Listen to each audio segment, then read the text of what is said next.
December. আর আমরা রমজানকে বলি এটা হলো রোজার মাস। রমজান মাস রোজা রাখার মাস, কিন্তু আমরা অনেকেই জানি না এই রমজান মাসটা হলো বদরের মাস। আমরা অনেকেই জানি না এই রমজান মাস হলো দিন কায়েমের জন্য বুকের তাজা প্রাণ ঢেলে দেওয়ার মাস। এটা আমরা অনেকেই জানি না, যে শিখে এবং শিখায়। সম্মানিত ভাইয়েরা, কোরআন এমন একটা কিতাবের নাম, জানেন এই কোরআন একদিন আমার আপনার জন্য বিপদের কারণ হতে পারে। কি বিপদ হতে বলবেন হুজুর, আপনি এটা কি বললেন? যদি আমি কোরআনকে না মানি, এই কোরআন আমাকে জাহান্নামের দিকে নিয়ে যাবে। কোরআনকে যদি না বুঝি, আমাকে জাহান্নামের দিকে নিয়ে যাবে। কারণ আমরা দিনের বেলা এখন কি রাখি, কোন ইবাদত করি? সিয়াম। হাদিসে আসছে আস-সাওমু ওয়াল কুরআনু ইউশাফিআনু লিল আবদি। রোজা এবং কোরআন এই দুটো জিনিস বান্দাকে জান্নাতে যাওয়ার জন্য সুপারিশ করবে। তাহলে আমি কোরআনটা জানলামই না, বুঝলামই না, পড়লামই না, আমি সুপারিশ পাবো কেমনে? কেমনে আমি সুপারিশ পাবো? আমি প্রায় একটা কথা বলি, বুড়ো চাচার বয়স 70 বছর, সারা জীবন বিভিন্ন শেখা শিখেছেন, বিভিন্ন জায়গায় বিভিন্ন কাজ করেছেন, কোরআনটা শিখতে পারলেন না। এরকম বুড়ো চাচা আমার দেশে নাই তো? আসতে বলবেন না, আছে না? নাই। 70 বছর পার হয়ে গেছে, কোরআন শিখতে পারলেন না উনি। কিন্তু বুড়ো চাচাকে যখন বলি, বুড়ো চাচা এত বয়স হয়ে গেল, কোরআনটা শিখে নেন। বুড়ো চাচা বলে, বাবা মুখে আসে না, পারি না, হয় না, মুখে আসে না। কিন্তু বুড়ো চাচাকে যখন বলি, চাচা ওই যে আপনার 4 মাথার মোড়ে, এরুলিয়ার মোড়ে 7 কাঠা যে জায়গা আছে, তার দাগ নাম্বার কত? 93। দাগ নাম্বার টনটনা মুখস্থ আছে। আবার জসকোটের বারান্দায় সপ্তাহে 2 দিন ফাইল নিয়ে শুধু দৌড়াদৌড়ি করে। চাচা এই বুড়ো বয়সে আপনি ফাইল নিয়ে দৌড়াদৌড়ি করেন, কোর্টের বারান্দায় নড়াচড়া করেন, আপনার কষ্ট হয় নাকি? বাবা আমি তো আসতে চাই না, কিন্তু মামলা আছে। কিসের মামলা? 6 বিঘা পুকুর নিয়ে একটা মামলা আছে, তো সামনে রায় হবে। উকিল তো বোঝে না, উকিলকে একটু বুদ্ধি দিয়ে যায়। উকিলকে বুদ্ধি দেওয়ার জ্ঞানটাও আছে। আবার দাগ নাম্বারটা কাগজ না দেখি মুখস্থ টনটনা, এটাও ঠিক আছে। কিন্তু যখন বলা হয় চাচা কোরআনটা পড়েন, বাবা মুখেই আসে না। বলেন তো সমস্যা কি? বলেন তো বুড়ো চাচার সমস্যাটা কি? আসলে কি মুখে আসে না, না চেষ্টা নাই? কি নাই বলেন, কি নাই? সামান্য দুনিয়ার 60-70 বছরের জিন্দেগির এই জমির দাগ নাম্বারও যদি টনটনা মুখস্থ থাকে, সর্বনিম্ন যে জান্নাত আল্লাহ তাআলা দিবেন, সেই জান্নাতের এরিয়া হবে 10টা পৃথিবীর মতো একটা জান্নাত। জান্নাত মনে হয় ছোট হয়ে গেছে। 10টা পৃথিবী সর্বনিম্ন জান্নাত। সেই জান্নাত কি সবাই আমরা পেতে রাজি আছি? এটা কি এমনি এমনি পাবো? এমনি এমনি আসবে? পুঁজি দরকার। সেই জান্নাত পাওয়ার 1 নম্বর পুঁজি হলো কয় ওয়াক্ত নামাজ। আসতে বলবেন না, কয় ওয়াক্ত নামাজ? আমার দেশে নামাজই বেশি না ইমানদার বেশি? ভালো করে কোন, আমার দেশে নামাজই বেশি না ইমানদার বেশি? ইমানদার বেশি। ইমানদার বেশি না, কিন্তু নামাজই নাই। প্রশ্ন কিন্তু খুব ক্রিটিক্যাল করলাম। সবাই বলবেন আমার দেশে নামাজই বেশি না ইমানদার বেশি?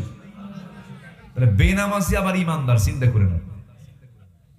আল্লাহ তাআলা যে বললেন ইয়া আইয়ুহাল্লাযীনা আমানু আমিনু, ইমানদাররা ভালো করে ঈমান আনো, এইজন্য বলেন নাই?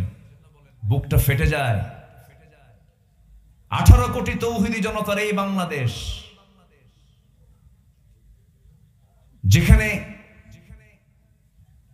হাফ কিলোমিটার যাওয়া লাগে না, 1/4 কিলো পার হলে একটা করে মসজিদ বের হয়ে যায়। 4.5 লক্ষ মসজিদ যে দেশে, 18 কোটি মুসলমানের দেশ বাংলাদেশ, অথচ মাত্র 5 থেকে 6% মুসলমান নামাজ পড়ে, কিন্তু যদি আপনি তাকে বেঈমান বলেন, খবর আছে। কি আমি কি ভুল বলতেছি? তাহলে আমার দেশে নামাজি বেশি না ইমানদার বেশি? ইমানদার বেশি, কিন্তু নামাজ পড়ে না। তাহলে ইমানদারের বৈশিষ্ট্য তো নামাজ না পড়া নাকি? ইমানদারের বৈশিষ্ট্য কি নামাজ না পড়া না নামাজ পড়া?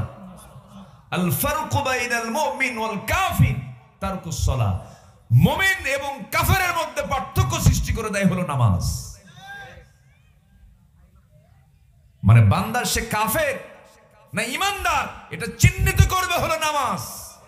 সেই নামাজ আজকে কেউ পড়ে না। এই রমজান মাস, গতকালকে আমার টাঙ্গাইল মাহফিল ছিল দিনের বেলা। আসতে নিয়ে দেখি প্রায় হোটেলগুলোর সামনে বিশাল পর্দা টাঙ্গানো। এক হোটেলের সামনে লেখা দেখলাম, ভিতরে যত্ন সহকারে খাওয়ানো হয়। এরাও তো ইমানদার, তাই না? ইমানদার না? ইমানদার। তাহলে ইমানদার দুপুরবেলা খাবে রমজান মাসে, নাম হলো রমজান আলী, দুপুরবেলা ভাত খায়, নাম কি আলী? রমজান আলী।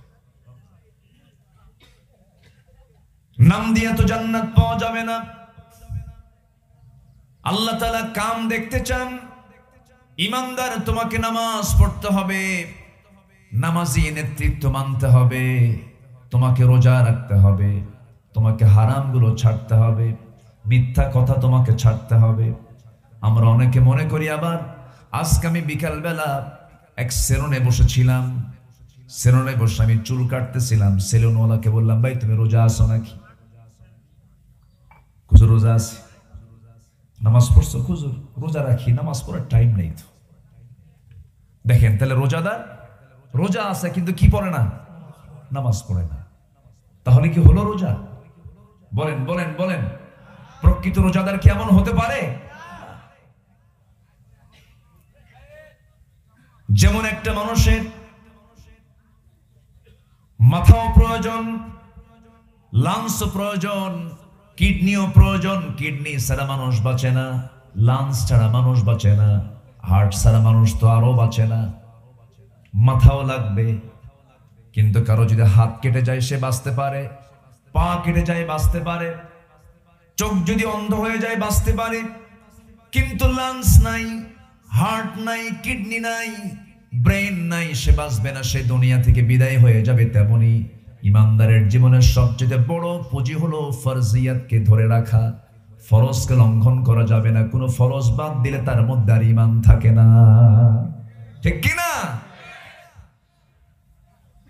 রাসূল এমনি বলেননি, মান তারাকা সালাতান মুতাআম্মিদান ফাকাদ কাফার। যে ব্যক্তি এক ওয়াক্ত নামাজ ছেড়ে দিল ইচ্ছা করে, সে যেন কুফরি করলো, সে কুফরি হালতে চলে গেছে। রাসূল সবচেয়ে বেশি রেগে যেতেন নামাজের ব্যাপারে যদি কেউ বেখিয়াল হয়ে যেত। আজকে নামাজের কোনো কথা নেই। আমার দেশে ইফতার মাহফিল এক সময় প্রত্যেকটা অঙ্গনে ইফতার মাহফিলের একটা ট্র্যাডিশন ছিল। এটা ভালো। ইফতার কি একা করা ভালো না? জামাতের সঙ্গে করা ভালো। সংঘবদ্ধ হইতে ইফতার করার নিয়ম। যদি কেউ একটা খেজুর দিয়েও যদি কাউকে ইফতার করে, পূর্ণ রোজাদারের সব আল্লাহ পাক তার আমলনামায় দিয়ে দেন। প্রাচ্যের অক্সফোর্ড নামে খ্যাত Oxford of the east, university of Dhaka. আমি সেই ঢাকা ইউনিভার্সিটির ছাত্র, আমি নিজেও ছিলাম। সেই ইউনিভার্সিটিতে ক্যাম্পাসের সামনে ছাত্ররা ইফতার পার্টির আয়োজন করেছে। ইফতার পার্টির আয়োজন কেন করলো? শোকজ করা হয়েছে। আমরা তো এমন বাংলাদেশ আমরা দেখতে চাইনি। ইফতার মাহফিলকে শোকজ করা হবে, ইফতার মাহফিলকে নিয়ে কথা বলা হবে। ইফতার মাহফিল করা যাবে না, এমন জাতীয় কথা তাদের মুখের থেকে বের হয় যাদের মধ্যে ঈমানের গন্ধ খুঁজে পাওয়া যায় না। সম্মানিত ভাইয়েরা, সম্মানিত বন্ধুগণ, তাহলে আমরা যেহেতু ঈমান এনেছি, সবার কাছে আমার প্রথম একটা প্রস্তাব থাকবে, দাবি থাকবে, জীবনে কি আমরা কেউ নামাজ কাজা করব? নামাজ কেউ ছেড়ে দেব? 5 ওয়াক্ত নামাজ পড়তে রাজি আছি সবাই আমরা? আচ্ছা, রমজান মাসের রোজা রাখবো, জোরে বলি ইনশাআল্লাহ। রোজা রাখা কি? আরো জোরে, রোজা রাখা কি? রোজা ভাঙ্গা কি? বলেন, রোজা ভাঙ্গা কি? রোজা ভাঙতে তো পারেন আপনি। ইচ্ছা করে রোজা রাখা, ইচ্ছা করে রোজা ভাঙ্গা চরম গুনার কাজ, বড় গুনার কাজ, কবিরা গুনার কাজ। কিন্তু আবার রোজা ভাঙ্গাও কিন্তু আপনার জন্য জরুরি। বিশেষ সময়ে, কোন সময়? বিশেষ সময়ে আপনি অসুস্থ, আল্লাহ তাআলার দয়া বান্দার উপরে কম না বেশি? বেশি। ইন কুনতুম মারদা আও আলা সাফারিন, অসুস্থ আছো, সফরে আছো, দরকার নাই রোজা ভাঙ্গো। কার কথা? আসতে বলবেন না, কার কথা? তাহলে আল্লাহ কি রোজা রাখতে নিয়ে মরতে বলছেন? আল্লাহ বলছেন তুই সুস্থ আছিস, তুই সবল আছিস, মুসাফির না, রোজা রাখ। অসুস্থ, রোজা রাখার দরকার নাই। সুবহানাল্লাহ বলবেন না? আচ্ছা, বাবা তার ছেলে কি কম ভালোবাসে না বেশি ভালোবাসে? তার চাইতে আল্লাহ তার বান্দাকে কম না বেশি? আরো ভালো, শুধু বেশি না, অনেক বেশি। আল্লাহ তো বুঝেন বান্দা অসুস্থ হতে পারে, রোজা রাখার দরকার নেই, রোজা রাখো না, পরে যখন সুস্থ হবে আবার রোজা রেখে নিও। যেরকম সুবহানাল্লাহ, কি দয়া তার। আমার বন্ধুগণ, রোজা ভাঙ্গা যাবে না। এক সাহাবী রোজা অবস্থায় দিনের বেলা স্ত্রী সহবাস করেছেন। স্ত্রী সহবাস করা কি রোজা অবস্থায় কি বলেন হালাল না হারাম? স্ত্রী হালাল হলেও রোজা অবস্থায় সহবাস করা হারাম, গুনার কাজ, করা যাবে না, নিষিদ্ধ এটা। কিন্তু সাহাবী এমন একটা কাজ করে ফেলছেন, নিজের স্ত্রী তো, বৈধ স্ত্রী। আমার ওয়াজ শুনতে মনে আপনাদের কষ্ট হচ্ছে মনে হয়। তো সহবাস করার সঙ্গে সঙ্গে তিনি আবার তওবা করে ফেলেছেন, চোখের পানি ফেলে কাঁদছেন। নবীর কাছে গিয়ে আস্তে আস্তে করে জড়সড় হয়ে বসে বলতেছে, হুজুর কাম তো সারছি আমি। কি করছো? হুজুর আমি তো রোজা অবস্থায় দিনের বেলা আমি স্ত্রী সহবাস করে ফেলছি। রাসূল বললেন, তাহলে 60টা রোজা রাখো। তাহলে কাফারা, এক রোজার বিপরীতে তাকে কয়টা রোজা রাখতে হবে? তাও একটা বাদ দিলে হবে না, মাঝখানে একটা বাদ দিলে আবার সেখান থেকে নতুন করে গুনতে হবে। এক টানা এক রোজার জন্য কাফারা হলো কয়টা রোজা? 60টা। সাহাবী বলে, হুজুর আপনি আমার বডির দিকে তাকায় দেখেন তো, আমি পারবো? আমার রাসূল মুস্কি হাসি মারলেন। সুবহানাল্লাহ বলুন। হুজুর আমার পক্ষে সম্ভব নয়, একটানা রোজা আমি রাখতে পারবো না। রাসূল বললেন, তাহলে তুমি 60 জন মিসকিনকে দুবেলা করে খাবার খাওয়ায় দাও। হুজুর আমার মতো ফকির কেউ আছে নাকি? আমার তো নিজের বাড়িতেই খাবার নাই, ফকিরে খাওয়াবো কখন? আমি দিতে পারবো না। ফিদিয়াতু তুআম মিসকিন, এটা আমার পক্ষে সম্ভব নয়। রাসূল চুপ মেরে গেলেন। সে খাওয়াতেও পারবে না, রোজাও রাখতে পারবে না, রাসূল আর কি বলবেন, চুপ মেরে আছেন। এমন সময়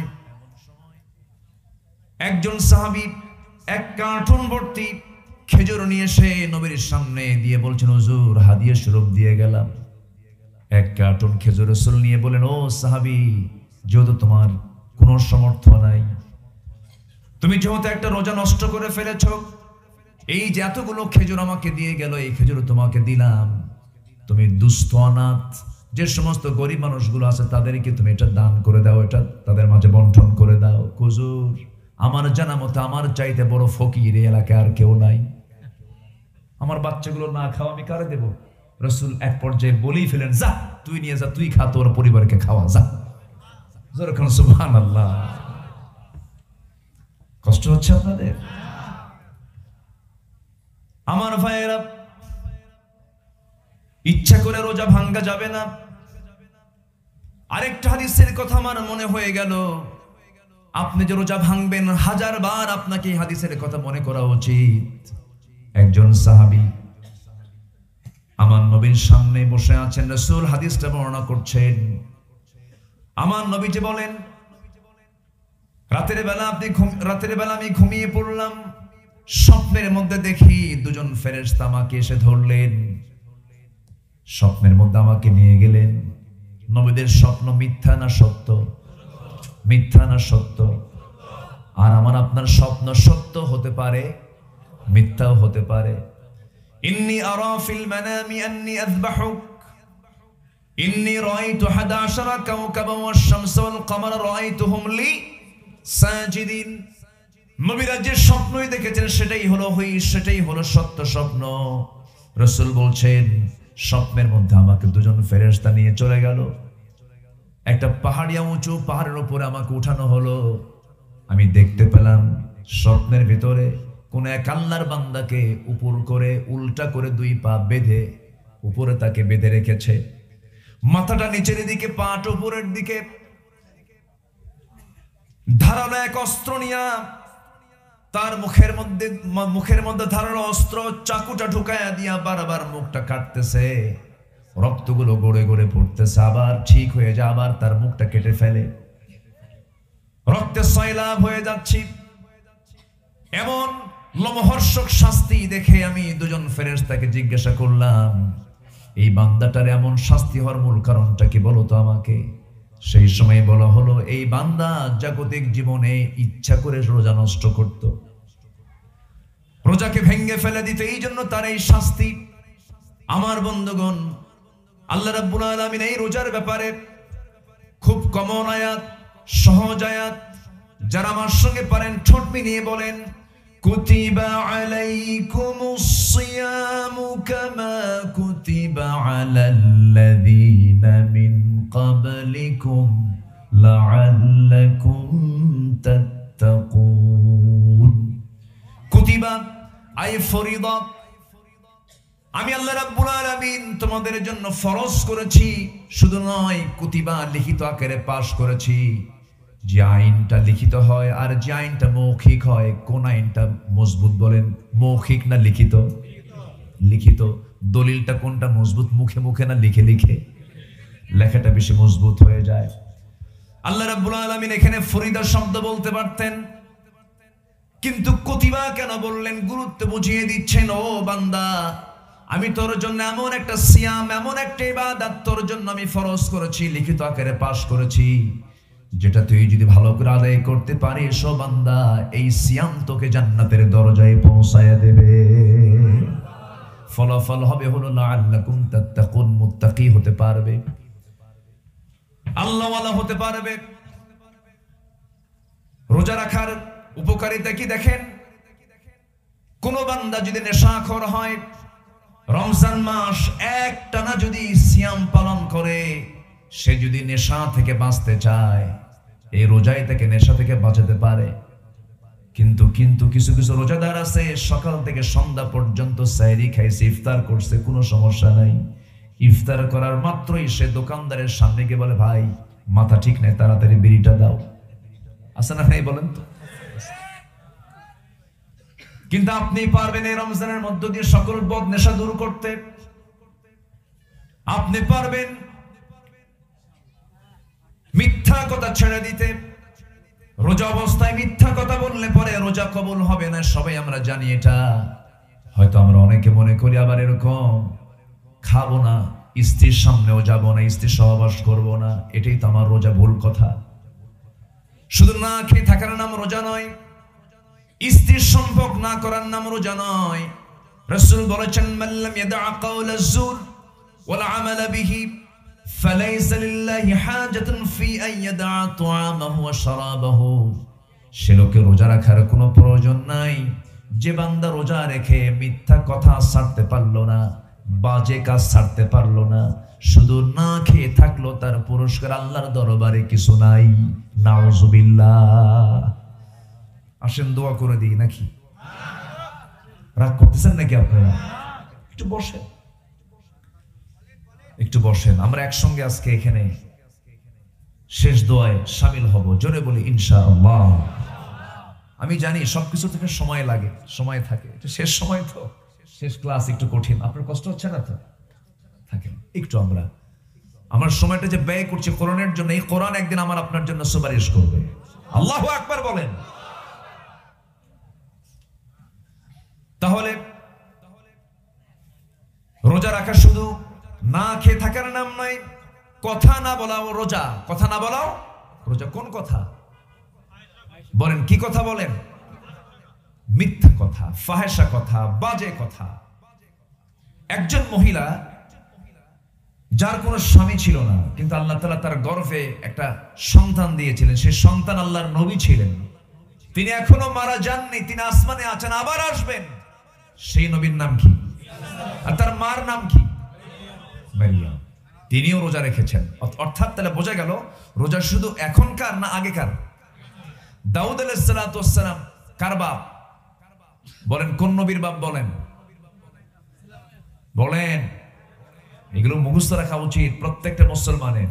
কিন্তু মুসলমান কি মুখস্থ রাখে জানেন? সবচেয়ে বড় উইকেট কিপার কে? সবচেয়ে বড় বোলার কে? উইকেট পাইছে কোন কোন বোলার সবচেয়ে বেশি, তাই না? এগুলো। তাহলে দাউদ আলাইহিস সালামের সন্তান কে? সুলাইমান। সুলাইমান ইবনে দাউদ, দাউদের ছেলে হচ্ছে সুলাইমান আলাইহিস সালাম। বাবাও রাষ্ট্রনায়ক, ছেলেও রাষ্ট্রনায়ক। এমন রাষ্ট্রনায়ক, এত বড় শাসক কিয়ামতের আগে আর আসবে না। আল্লাহু আকবার বলো। সম্মানিত ভাইয়েরা, দাউদ আলাইহিস সালাম তিনি রোজা রাখতেন একদিন পর পর। একদিন রাখতেন, একদিন ভাঙতেন, একদিন রাখতেন, একদিন ভাঙতেন। তাহলে রোজা কি এখনকার না আগেকার?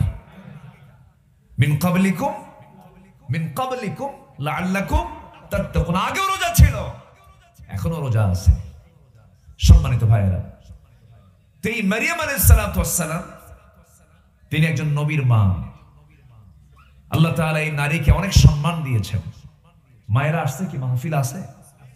আশেপাশে মায়েরা আছে তো? বলি আলহামদুলিল্লাহ।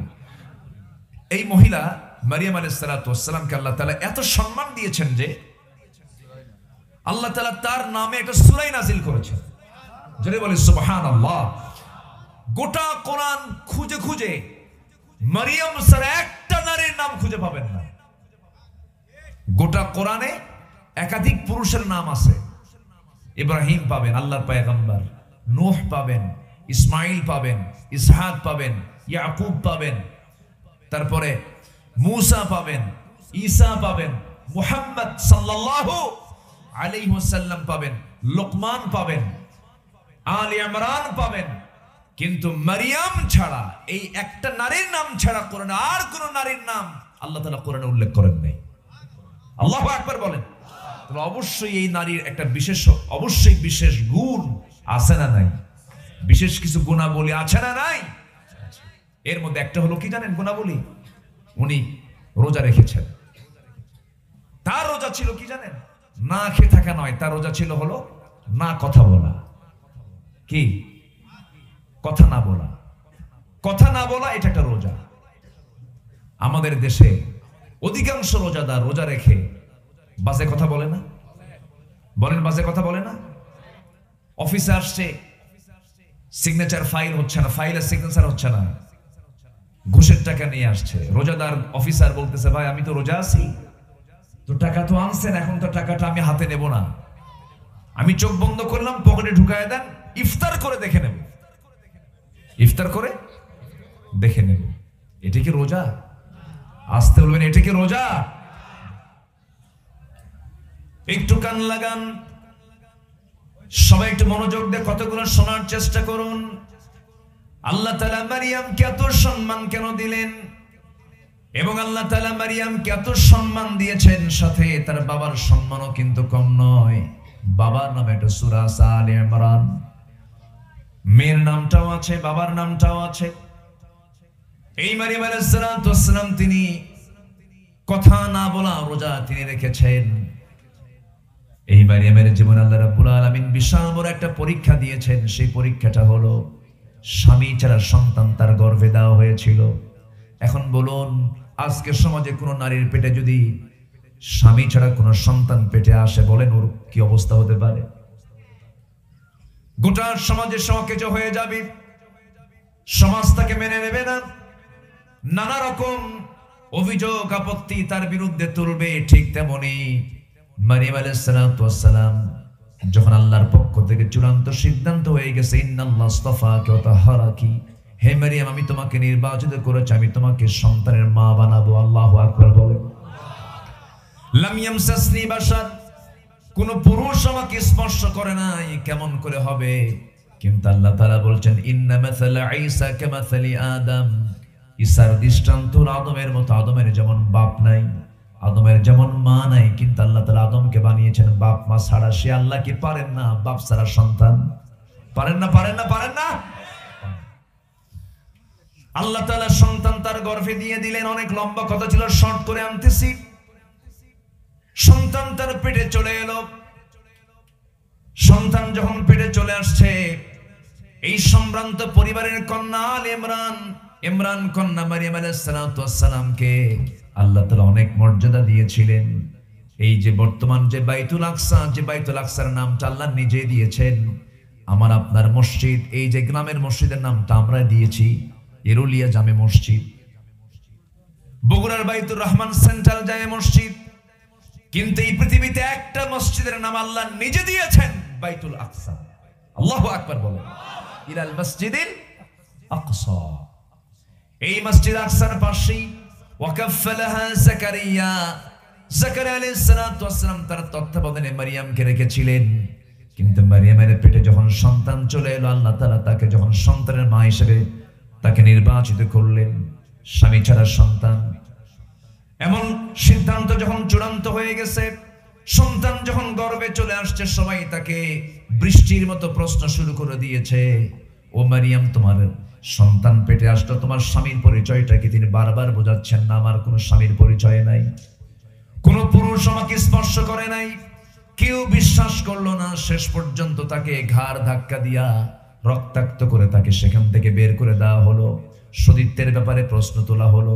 দেখবেন আজকের সমাজে কিছু সংখ্যক মহিলা আছে, তার যদি সতীত্ব নিয়ে যদি কোনো কথা তোলা হয়, নারীকে যদি একটু গালিগালাজ দেওয়া হয়, বলে যে এই যে ফাঁসি, এই যে রশি, ওই যে গাছের ডাল, আছে না? এরকম আছে না? এরকম তো এরুলিয়া এলাকায় নাই তো। আমার দেশে আত্মহত্যার প্রবণতা কি আছে?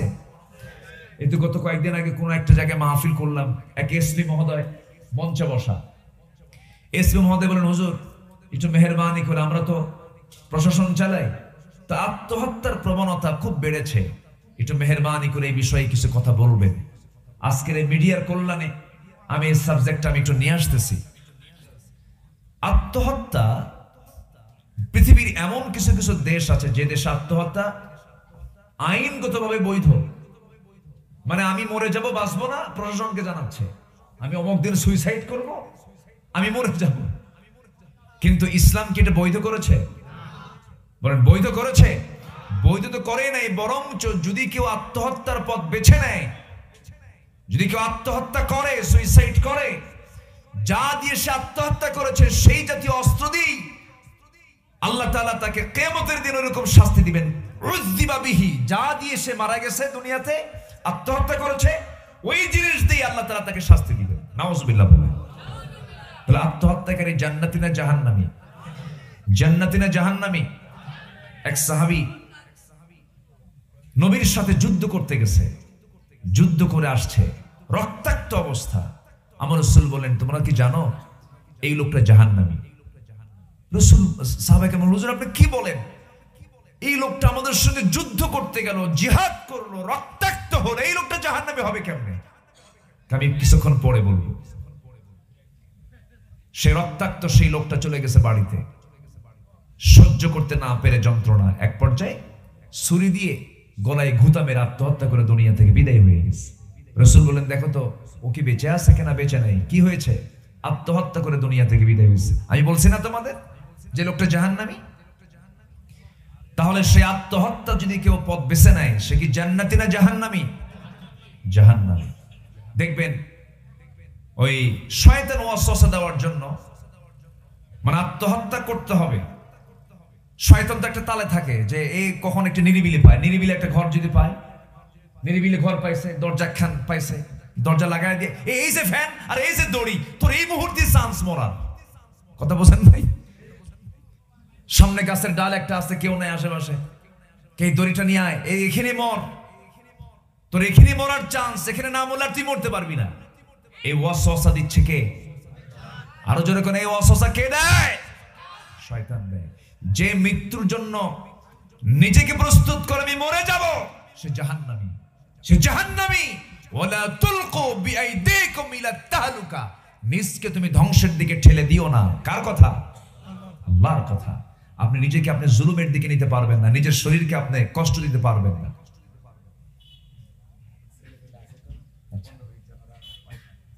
কষ্ট হচ্ছে? আচ্ছা ঠিক আছে, জি রনি ভাই আপনাকে ছুটি দেওয়া হলো। ঠিক আছে আলহামদুলিল্লাহ। আমার ছুটি কখন? এই আমার ছুটি কখন? আসতেছে। আচ্ছা জি জি আলহামদুলিল্লাহ আলহামদুলিল্লাহ। রবিন ভাই আপনি বসেন। জি তাই তখন ওয়াসওয়াসা দেখে শয়তান কি কয়, কে এই যে ডাল আর এই যে রশি, একা একা আসিস এখানে মন। কি কথা বোঝেন নাই? তাহলে এই ওয়াসওয়াসা বান্দার মধ্যে কে ঢুকায় দেয়? শয়তান ঢুকায় দেয়। খবরদার ঈমানদার কখনো এমন জাতীয় চিন্তা আনতে পারে। সম্মানিত ভাইরা একটু কান লাগাবেন।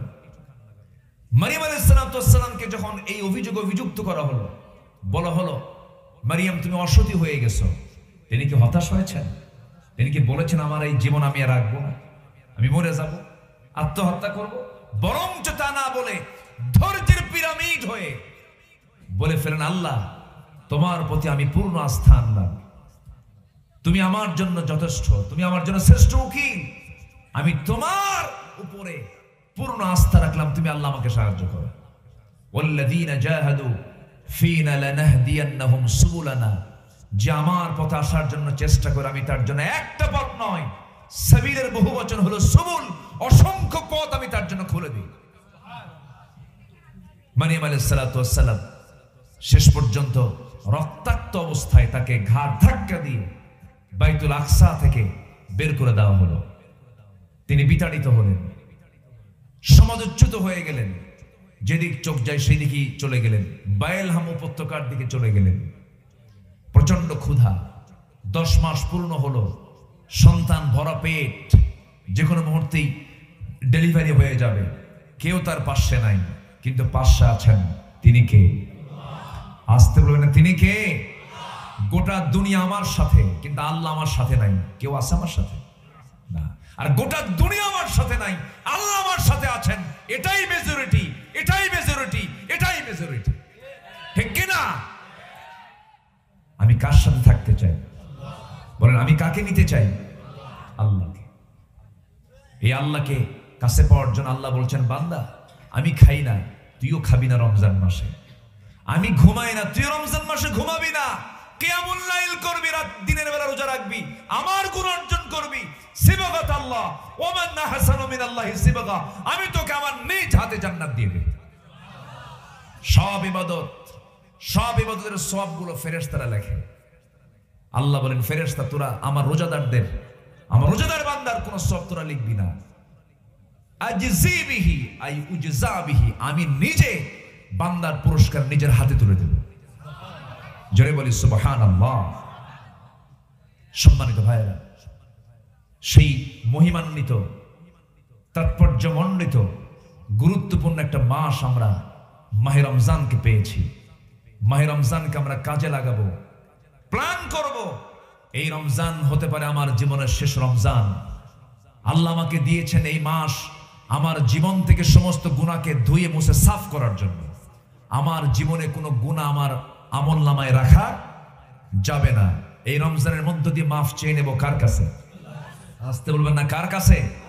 শুধু যদি বলতে পারি আল্লাহ জীবনে মিথ্যা কথা বলবো না, হারাম খাবো না, তোমার ফরজ কোনো হুকুম লঙ্ঘন করব না, বান্দার হক নষ্ট করব না, আল্লাহ তোমার হুকুম ছাড়া কারো হুকুম মানবো না, তোমার আইন ছাড়া কারো আইন মানবো না, ওই বান্দা জান্নাতে।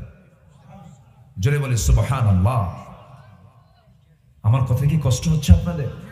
বলি আলহামদুলিল্লাহ। মারিয়াম আলাইহিস সালাতু ওয়াস সালাম শেষ পর্যন্ত একাকী পড়ে গেলেন, কিন্তু মরিয়ম কি একা? না, সাথে কে আছেন? আস্তুলেন কে আছেন? আল্লাহ আছেন।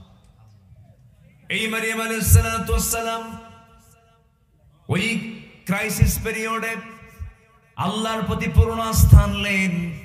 সন্তান ডেলিভারির সময় যখন হলো, সন্তান ডেলিভারি হয়ে গেল, সন্তানটা তিনি ঘুমের মধ্যে ছিলেন, দুনিয়ার কোনো ধাত্রীর কোনো প্রয়োজন হয় নাই।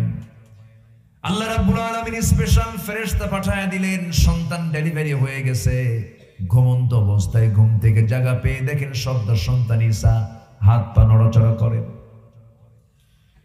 শুকনো ডালের নিচে বসা ছিলেন, শুকনো ডাল সবুজ পাতায় ভরে গেছে, ফলমূলগুলো টসটসে ধরে আছে, ফলমূলগুলো পারলেন হাতে, খেয়ে নিলেন, জীবনের শক্তি ফিরে পেলেন, সন্তানকে দুধ পান করালেন 3টা দিন 3টা রাত।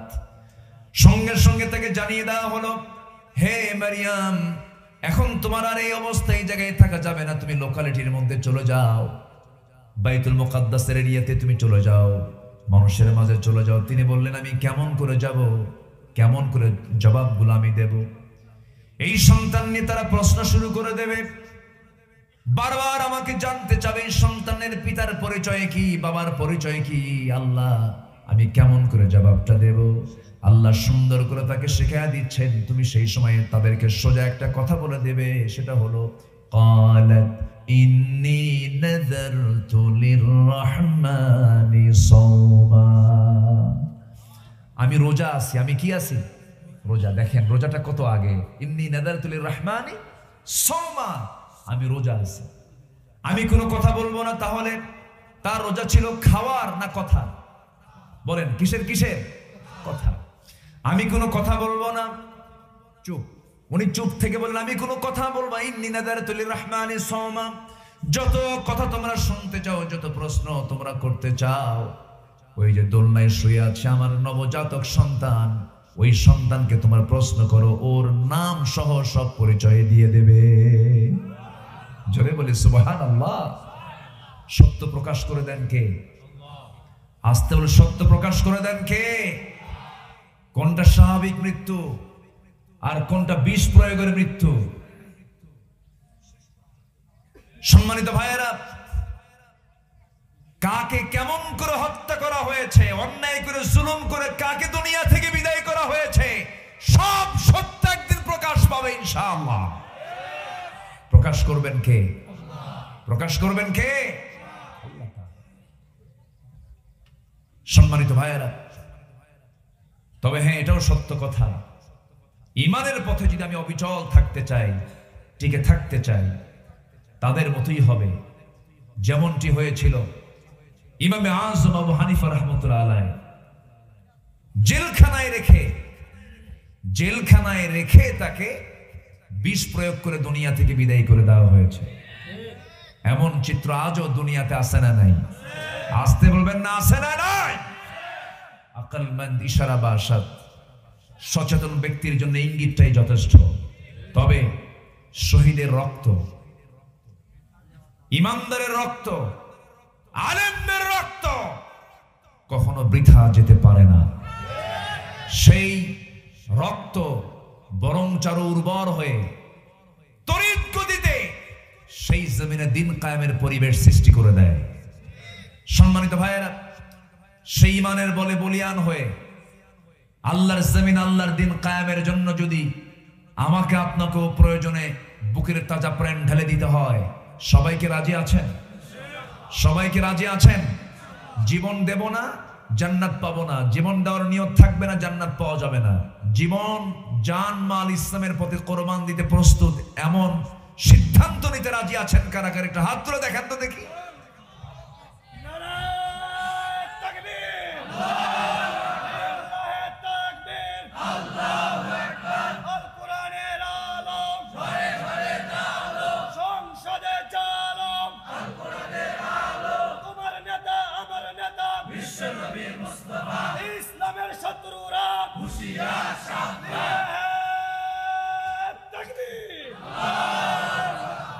আল্লাহ তুমি সবাইকে কবুল করো, জোরে বলি আমিন। আমরা কোন মাসে এসেছি বলেন তো আজকে? বলেন কোন মাস? শুধু এটাই জানলাম, কিন্তু রমজান মাস শুধু নয়, এই মাসটা কি জানেন? বিজয়ের মাস। আমরা জানি ডিসেম্বর বিজয়ের মাস, তাই না? আমরা জানি ডিসেম্বরটা বিজয়ের মাস। হ্যাঁ, আমার দেশে বিজয় মাস হিসাবে ডিসেম্বরকে বলা হয়। আর এখন চলছে কোন মাস? আমার দেশে কিসের মাস? বলেন কিসের মাস? স্বাধীনতা। তাহলে স্বাধীনতার মাস হলো মার্চ, আর বিজয়ের মাস হলো ডিসেম্বর। আর আমরা রমজানকে বলি, এটা হলো রোজার মাস, রমজান মাস রোজা রাখার মাস, কিন্তু আমরা অনেকেই জানি না এই রমজান মাসটা হলো বদরের মাস। আমরা অনেকেই জানি না এই রমজান মাস হলো দিন কায়েমের জন্য বুকের তাজা প্রাণ ঢেলে দেওয়ার মাস। এটা আমরা অনেকেই জানি না। তাহলে আমি যদি বলি রমজান মাস ইসলামের বিজয়ের মাস, ভুল হবে? আসতে বলে ভুল হবে? এই কথা কি মুসলমানরা বলে? এই দেশে মুসলমানরা কি অধিকাংশ জানে? এটা জানেই তো। আজকে কততম রমজান চলছে? 13তম রমজান। রমজান এর রোজা ফরজ হয় মক্কায় না মদিনায়? এগুলো জানতে হবে। মদিনায়। বলেন কোথায়? মদিনায়। আমার রাসূল মদিনায় হিজরত করেছেন। দ্বিতীয় হিজরিতে আল্লাহ তাআলা এই রোজাটাকে ফরজ করে দিয়েছেন, এবং দ্বিতীয় হিজরিতেই আল্লাহ তাআলা ওই রোজাদারদেরকে দিয়ে ইসলামের বিজয় নিশ্চিত করার জন্য বদর যুদ্ধের হুকুম দিয়েছেন। আল্লাহু আকবার বলুন। তাহলে আমার আপনার জীবনে 20 বার, 30 বার, 40 বার পর্যন্ত রোজা আসলো, যুদ্ধে যাবে কখন? বিড়ি তো বন্ধ করতে পারলাম না। কি ঠিক আছে কিনা কর? যুদ্ধ করবো কখন? বিড়ি মানে বিড়িটাকে ছাড়তে পারলাম না। সন্ধ্যায় ইফতার কইরা মুদিখানার দোকানদারের সামনে যায়, ভাই আল্লাহ তো খুব আটকে রাখছিল এতক্ষণ ধরে, আর পারলাম না, তাড়াতাড়ি প্যাকেট দাও, খাই, মাথা ঠান্ডা করি। তাহলে যে রোজা আপনাকে বিড়ি ছাড়াতে পারে না, আপনি কি রোজা রাখলেন? যে রোজা আপনাকে সুদ ছাড়াতে পারেন, আপনি কি রোজা রাখলেন? যে রোজা আপনাকে মিথ্যা ছাড়াতে পারেন, আপনি কি রোজা রাখলেন? যে রোজা আপনাকে মিথ্যা সাক্ষী দেওয়া বন্ধ করতে পারেন, আপনি কি রোজা রাখলেন?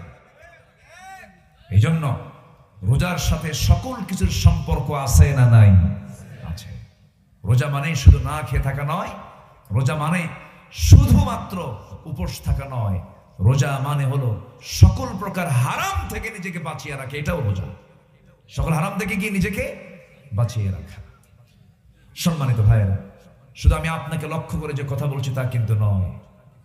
এখানে শতাধিক মিডিয়া আছে, তাদেরকে সামনে রেখে আমি কথাগুলো বলছি। আল্লাহ যেন আমাদের সবাইকে, যারা আমার আলোচনা শুনছেন এবং শুনবেন, সবাইকে এই কথাগুলো আমল করার তৌফিক দান করুন। জোরে বলি আমিন। সাহাবায়ে কেরাম শুধুমাত্র 1 মাসও রোজা রাখেন নাই, শুধুমাত্র 16টা রোজা রেখেছেন। কয়টা বলেন? 16টা রোজা রাখলেন।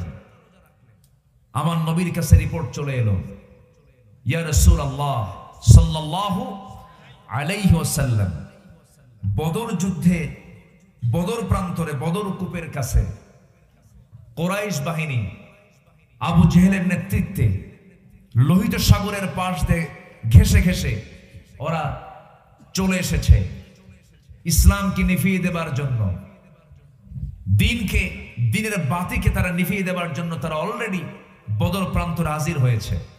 16তম রমজানের দিন রাসূল জানতে পারলেন। সাহাবায়ে কেরামকে নিয়ে বললেন, সাহাবীরা তোমরা কি করবে বলো? যুদ্ধের ডাক এসেছে, রোজাও রাখছো তোমরা কি করবে বলো? সাহাবায়ে কেরাম বললেন, ইয়া রাসূলুল্লাহ আপনি চিন্তা করেন কেন?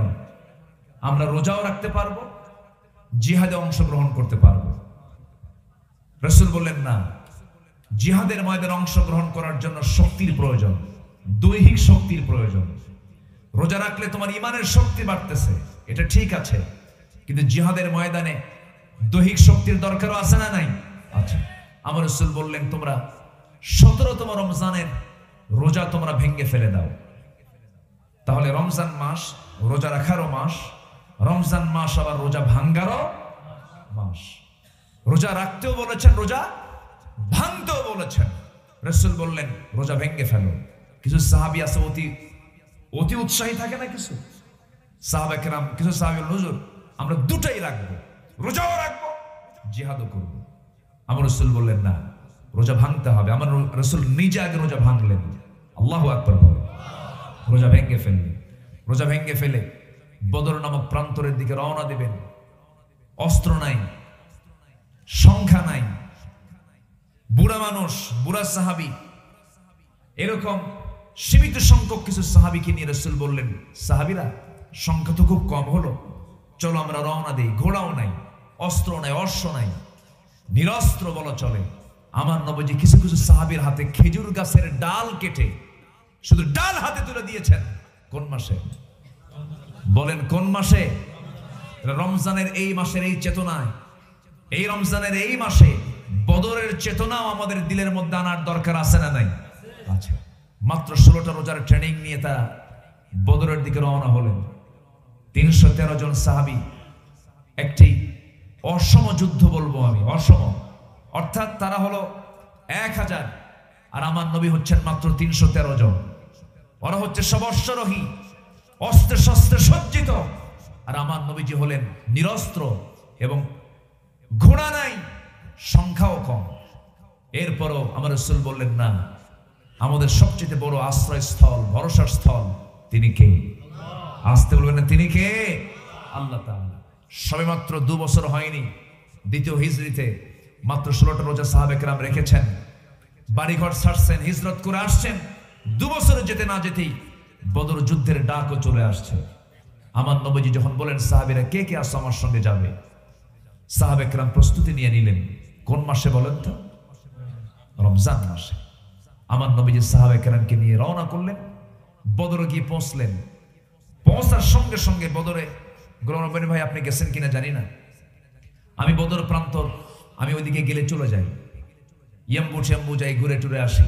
সোহাদায়ে বদর, সোহাদায়ে উহুদ আমি বারবার যাওয়ার চেষ্টা করি, অন্তত সেখানে গেলে একটু হলেও ইমানের একটা মেজাজ বাড়তেই পারে, এটাই স্বাভাবিক।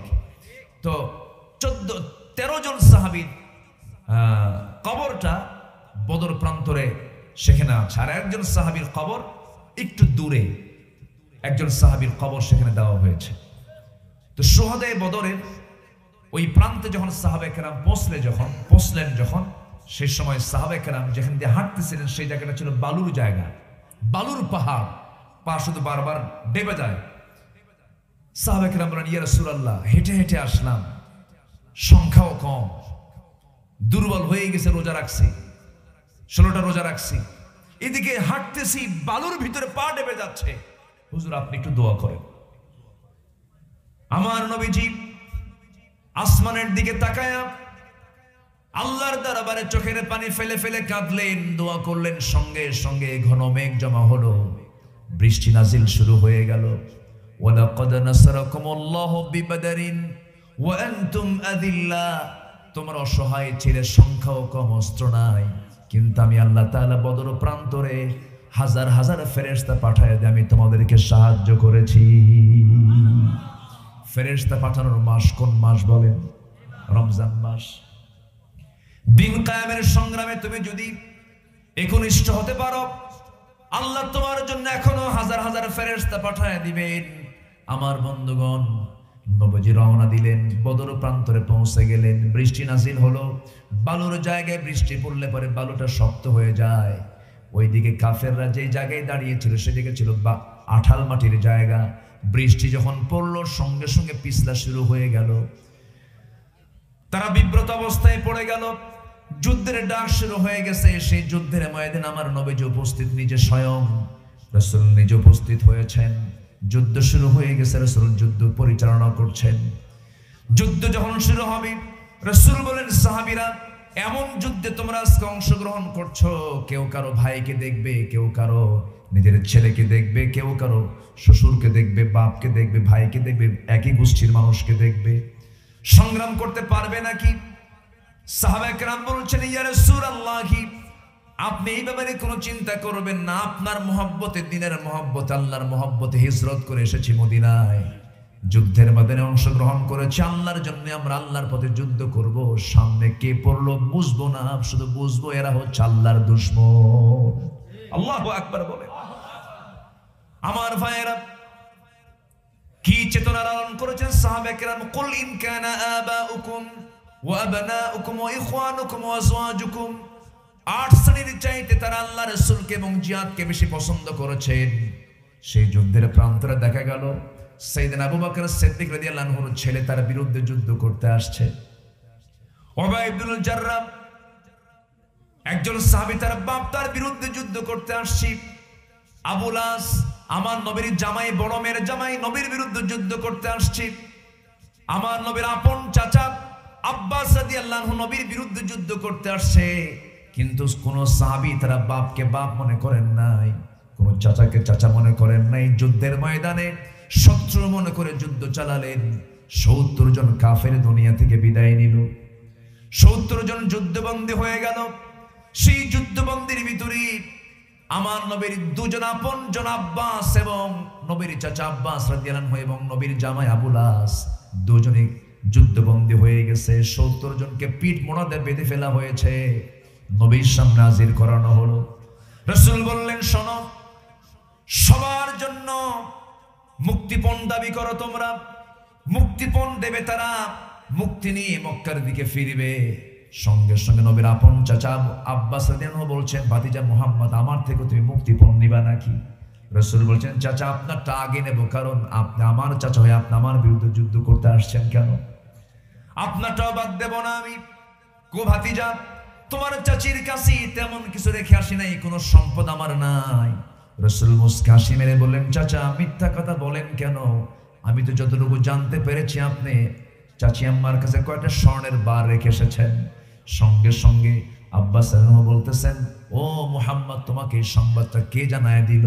রাসূল মুস্কা হাসি মেরে বলছেন, ও ভাতিজা, ও আমার চাচা, আপনি আমাকে বলছেন এই কথা আপনার জানা উচিত ছিল। একজন নবীর কাছে তো আল্লাহ খবর পাঠাতেই পারেন। জোরে বলেন সুবহানাল্লাহ। সঙ্গে সঙ্গে সাইয়েদনা আব্বাস হাতটা আগায় দিয়ে কালেমা পড়ে মুসলমান হয়ে গেলেন। এবার আবুল আসের পালা, আমার নবীর বড় মেয়ের জামাই। রাসূল বলছেন, আবুল আস, তোমাকে মুক্তিপণ দিতে হবে। আবুল আস বলতেছেন, হ্যাঁ দেব। মক্কায় খবর পাঠায় দিল। বড় মেয়ে স্বামীর মুক্তির জন্য মুক্তিপণ হিসাবে একটা গলার হার পাঠায় দিয়েছেন। আমার নবীর হাতে যখন গলার হারটা চলে আসছে, আমার নবীজি গলার হারটা চোখে পড়া মাত্রই কান্নায় ভেঙে পড়লেন। সাহাবীরা বলছেন, ইয়া রাসূলুল্লাহ, সামান্য গলার হারের জন্য বিশ্বনবী কাঁদে কেন? কি রহস্য একটু আমরা জানতে চাই। রাসূল বলছেন, ও আমার সাহাবীরা, গলার হারের জন্য আমি কাঁদি না, আমার খাদিজার জন্য আমি কাঁদি। আমি নিজের চোখে দেখেছি আমার খাদিজার গলায় এই হারটা স্বভাবে তো আমি দেখতাম, আমি আনন্দ পেতাম, কিন্তু আমার খাদিজা তার বড় মেয়ের বিয়ের সময় উপহার স্বরূপ গলার হারটা সে তার মেয়েকে উপহার স্বরূপ দান করেছিল।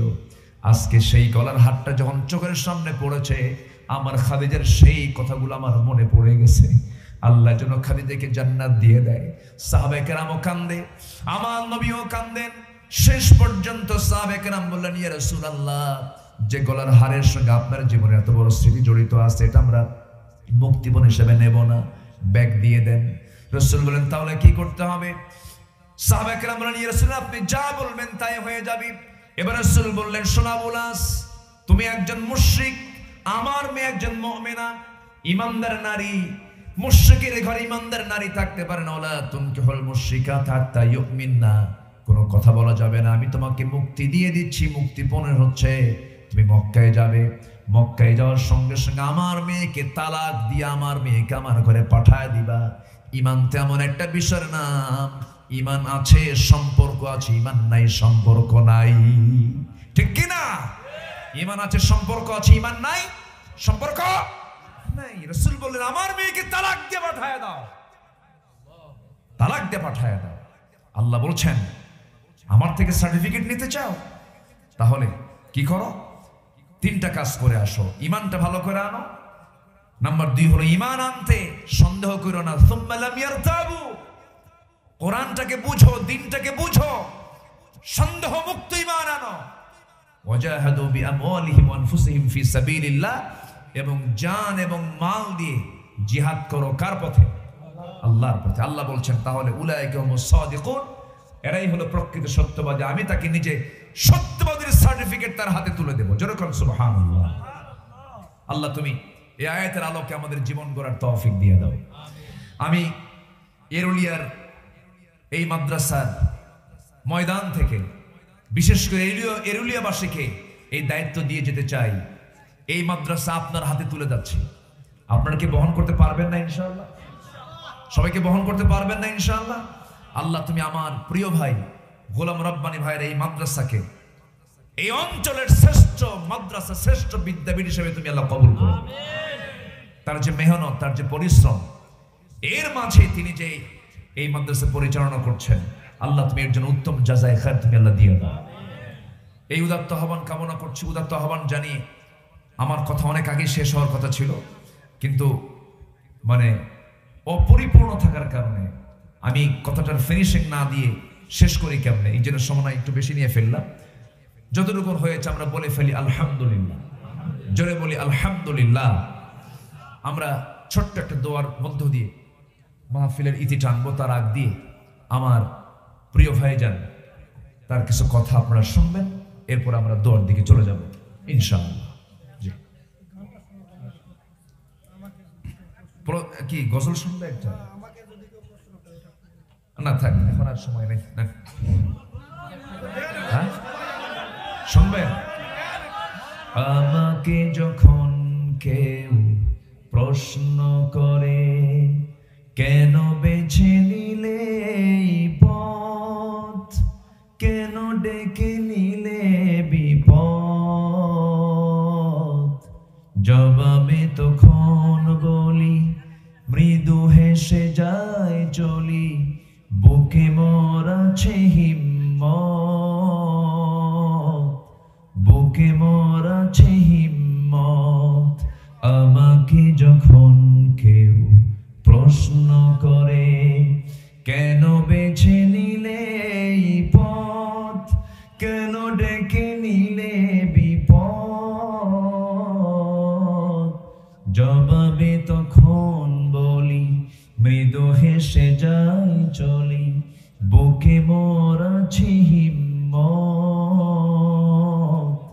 বুকে মোর আছে হিম্মত। ঠিক কি না? আল্লাহ কবুল করুন।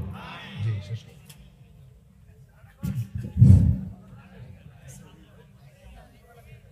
ও এটা তো খোরাক না, গজল টজল। আলহামদুলিল্লাহ। আচ্ছা।